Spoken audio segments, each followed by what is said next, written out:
Vale, una cosa curiosa. Hoy, antes de empezar, me he parado a mirar mi mesa. Tengo una taza de cerámica, el portátil que es de aluminio y plástico, la propia mesa de madera. Y he pensado que cada uno de esos objetos existe gracias a que alguien, en algún momento, decidió que ese era el material correcto. Y esa decisión, esa elección, es todo un mundo. Hoy vamos a hacer un análisis a fondo de ese mundo, la ciencia de materiales. Tenemos delante un artículo fantástico que nos va a servir de guía para entender qué es esta disciplina, de dónde sale y, lo que es más emocionante, hacia dónde nos lleva.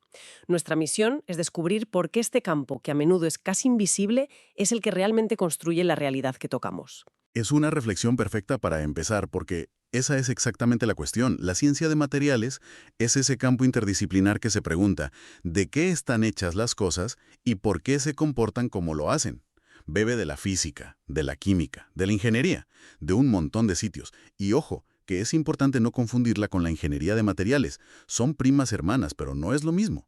La ciencia, digamos, es la que descubre el ingrediente nuevo, la especie exótica. Y la ingeniería es el cocinero que piensa, vale, ¿y con esto qué plato increíble puedo hacer? Una investiga y descubre, y la otra diseña y aplica. Entendido. Una es el laboratorio, por así decirlo, y la otra es la fábrica. Exacto. Y todo el campo, tanto la ciencia como la ingeniería, gira en torno a una idea central, que lo conecta todo y que veremos una y otra vez. El paradigma de los materiales. Suena un poco académico, lo sé, pero en realidad es un concepto muy intuitivo. Es la receta que une cómo fabricamos algo con el resultado final que obtenemos. Me interesa eso del paradigma. Suena a idea fundamental. Según el artículo, se basa en 4 patas, ¿no? Como una mesa. Eso es. Está el procesamiento, la estructura, las propiedades y el rendimiento. A ver si lo he entendido bien. El procesamiento es cómo lo fabricas, la receta. Eso es. Si fundes, si forjas, si imprimes en 3D, todos esos son procesos. Vale, ese procesamiento define la estructura, que es cómo se ordenan los átomos y las moléculas por dentro. Justo. Y esa estructura interna da lugar a las propiedades del material. Si es duro, blando, si conduce el calor. Y todo eso junto determina el rendimiento final, o sea, si sirve para lo que lo hemos diseñado. Lo has clavado. Y lo crucial, lo más importante es que es una cadena. Si tocas el procesamiento, alteras la estructura. Si alteras la estructura, cambian las propiedades. Y si cambian las propiedades, el rendimiento puede ser espectacular o un desastre. El artículo usa una analogía que me parece genial, la de hornear un pastel. El procesamiento es la receta. Mezclar, batir a cierta velocidad, la temperatura del horno. Claro. Eso cambia la estructura de la masa, crea burbujas de aire, coagula las proteínas. De ahí salen las propiedades, la textura esponjosa, el sabor. Y el rendimiento final es si tus amigos te piden la receta o usan el pastel para calzar una mesa. Es la analogía perfecta de verdad. Y lo más potente de este paradigma es que nos sacó del mundo de la alquimia, de la prueba y error. Ya no se trata solo de describir por qué el acero es duro. Se trata de predecir. Los científicos ahora pueden sentarse y decir, necesito un material para una turbina de avión. Tiene que ser ligero, resistir 1000 grados de temperatura y no corroerse. Y usando este paradigma, pueden diseñar virtualmente el procesamiento y la estructura que les darán esas propiedades. Es diseño a la carta. Aquí es donde se pone muy interesante, porque la historia de la humanidad es la historia de sus materiales. No es casualidad que hablemos de la edad de piedra, la edad del bronce, la edad del hierro. Para nada. Cada nombre refleja el material más avanzado de esa era, el que permitía un salto tecnológico. Claro, y el artículo dice que es una de las formas más antiguas de la ingeniería, que evolucionó desde la cerámica y la metalurgia, que a su vez surgieron del dominio del fuego. Totalmente. Y aunque es algo ancestral, el salto a una ciencia moderna es relativamente reciente. Me cuesta imaginar cómo se pasaba de esa prueba y error, de casi una alquimia, a algo tan predecible. ¿Hubo un momento eureka? ¿Una persona, un descubrimiento que lo cambiara todo? Pues sí, y es una historia fascinante. No fue de la noche a la mañana, pero el punto de inflexión según la fuente llega a finales del siglo XIX. Lo marca un científico estadounidense, Josiah Willard Gibbs. Él fue el primero en demostrar matemáticamente el vínculo entre la estructura atómica de un material y sus propiedades macroscópicas, como la energía o la entropía. Puso las bases teóricas para entender el porqué de las cosas. Pero de la teoría a la práctica suele haber un trecho. ¿Qué hizo que todo esto explotara? Fueron los conflictos y las ambiciones del siglo XX. Las dos guerras mundiales, por ejemplo, fueron aceleradores brutales para la metalurgia. Claro. De repente necesitabas aleaciones de aluminio más ligeras y resistentes para construir aviones que volaran más alto y más rápido, o necesitabas caucho sintético porque las fuentes naturales estaban cortadas. Fue una necesidad militar la que impulsó la investigación. Una carrera armamentística de materiales. Totalmente. Pero el verdadero Big Bang para el campo como disciplina unificada, el catalizador que lo cambió todo, fue la carrera espacial. Claro, de repente el reto no era construir un puente, sino una nave que sobreviviera a la reentrada en la atmósfera. Vaya tela. Exactamente. Necesitabas aleaciones que aguantaran vibraciones brutales, cerámicas de sílice para los escudos térmicos que soportaran miles de grados, materiales compuestos para aligerar peso. La NASA y el programa espacial soviético invirtieron cantidades ingentes de dinero y cerebro en esto. Y fue en los años 60 cuando las universidades empezaron a decir, un momento, esto ya no es solo metalurgia o cerámica, es algo nuevo. Y crearon los primeros departamentos de ciencia de materiales, uniendo todas esas piezas. Así nació el campo que conocemos hoy. Quiero detenerme en algo que has dicho antes, la estructura.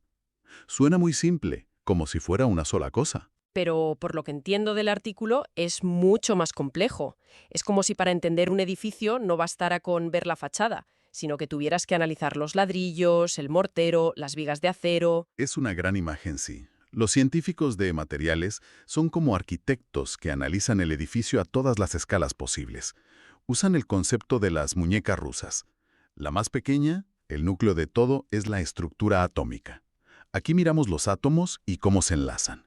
Si forman una red ordenada y repetitiva, como soldados en formación, hablamos de un material cristalino. La cristalografía es la ciencia que estudia estos patrones. Y este nivel lo define casi todo. Las propiedades eléctricas, magnéticas, químicas. Vale, abrimos la primera muñeca y tenemos los átomos. ¿Cuál es la siguiente? La nanoestructura, que va de 1 a 100 nanómetros. Para que nos hagamos una idea, un virus mide unos 100 nanómetros. Un pelo humano, 80.000. Es una escala increíblemente pequeña. Diminuta. Y aquí es donde la materia empieza a hacer cosas raras. Las reglas de la física cambian un poco, y materiales ordinarios adquieren propiedades extraordinarias. El oro, a nanoescala, no es dorado. Puede ser rojo o azul. El carbono, organizado en nanotubos, se vuelve más fuerte que el acero. Es decir, que no solo importa de qué está hecho, sino el tamaño al que lo manejas. Precisamente. La siguiente muñeca es la microestructura, lo que ves con un microscopio potente.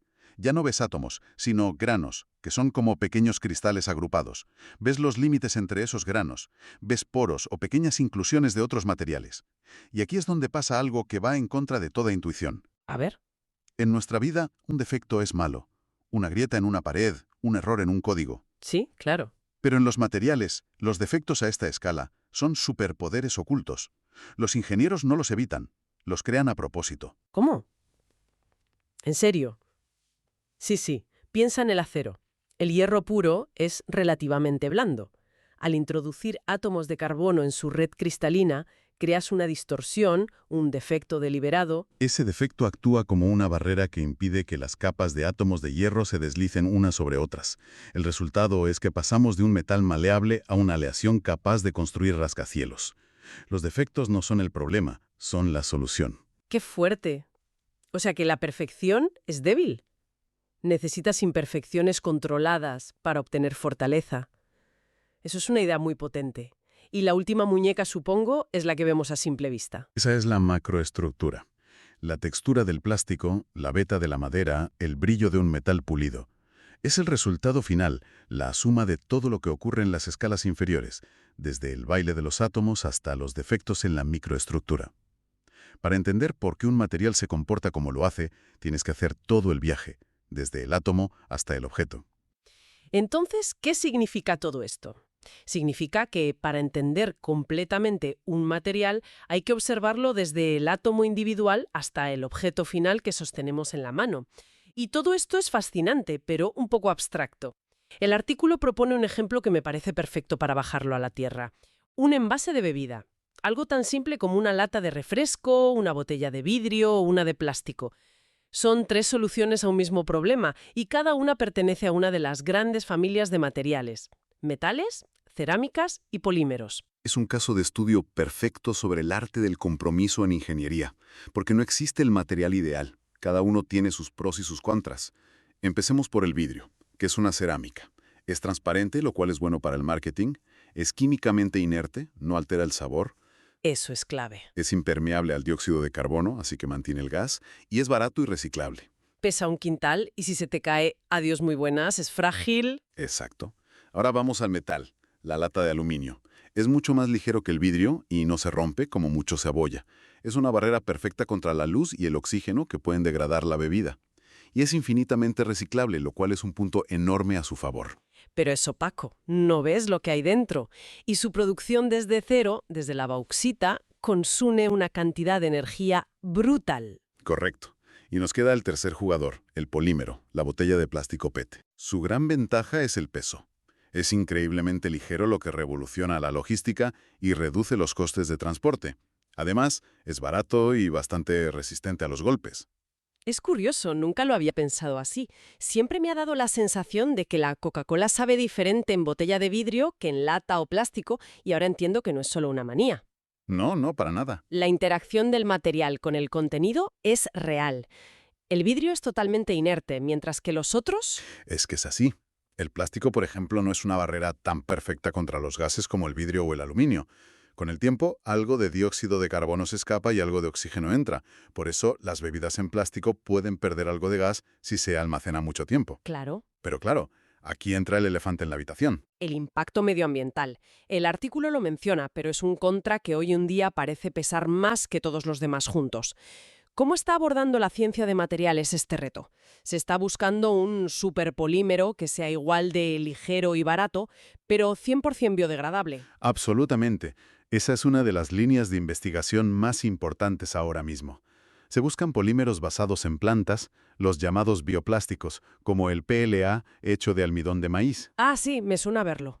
o plásticos diseñados para degradarse bajo condiciones específicas. El reto es mayúsculo. Tienes que conseguir que sea estable mientras contiene el líquido, pero que se descomponga rápidamente después. Es un equilibrio muy delicado, pero es el santo grial de los polímeros ahora mismo. Me queda claro que el campo no para. Hemos visto de dónde viene, pero ¿hacia dónde va?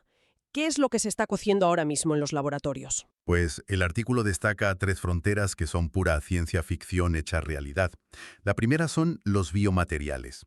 Y ya no hablamos de poner una placa de titanio inerte en un hueso roto. Hablamos de materiales diseñados para dialogar con el cuerpo, para integrarse en él. Un momento, eso es increíble. ¿Qué significa dialogar con el cuerpo?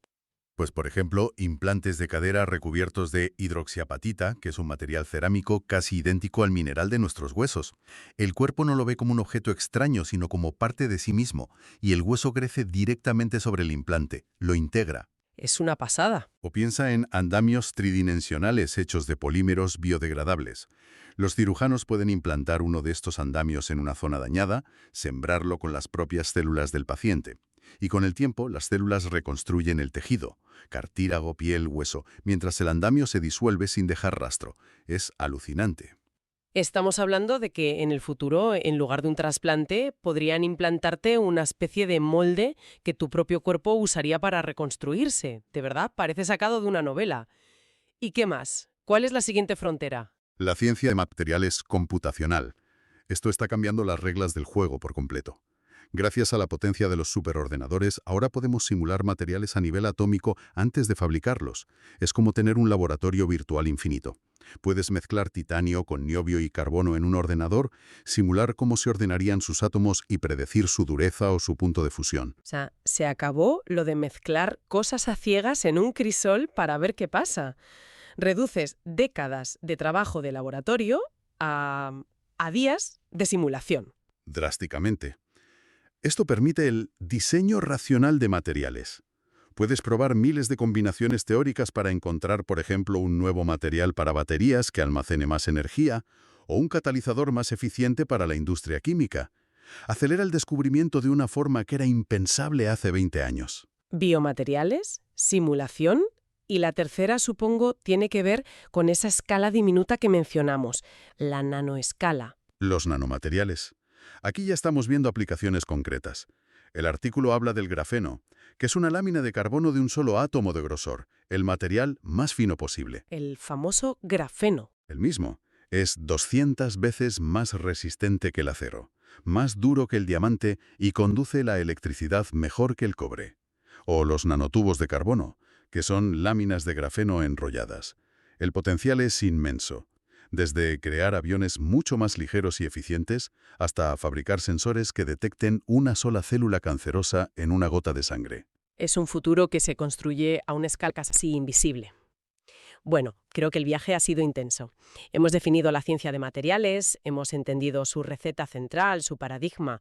Hemos viajado desde la edad del bronce hasta la carrera espacial y nos hemos asomado a un futuro de materiales inteligentes, virtuales y a nanoescala. La verdad es que sí, es un campo que lo toca todo, y sin embargo pasa muy desapercibido.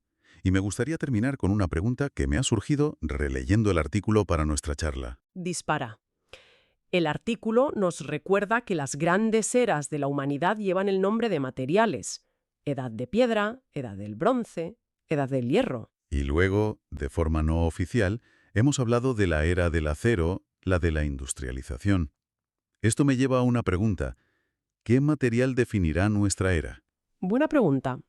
La respuesta más obvia sería la era del silicio, ¿no? Por toda la revolución digital. Podría ser. El silicio de los microchips es el pilar de nuestra sociedad de la información. Otros dirían que vivimos en la era del plástico, por la absoluta omnipresencia de los polímeros. Pero yo creo que la respuesta es más sutil, y el propio artículo lo insinúa. ¿Y si no estamos en la era de un material, sino en la era de los materiales de diseño? A ver, ¿desarrolla eso? Una época donde la verdadera revolución no es una sustancia concreta que encontramos en la naturaleza, sino nuestra capacidad de crearla a voluntad, de diseñar materiales átomo a átomo en un ordenador para un propósito específico, gracias a esa simulación computacional que comentábamos. Quizás el material que defina nuestro tiempo no es algo que extraemos de la Tierra, sino la propia inteligencia para inventar lo que necesitamos. Es algo en lo que vale la pena pensar.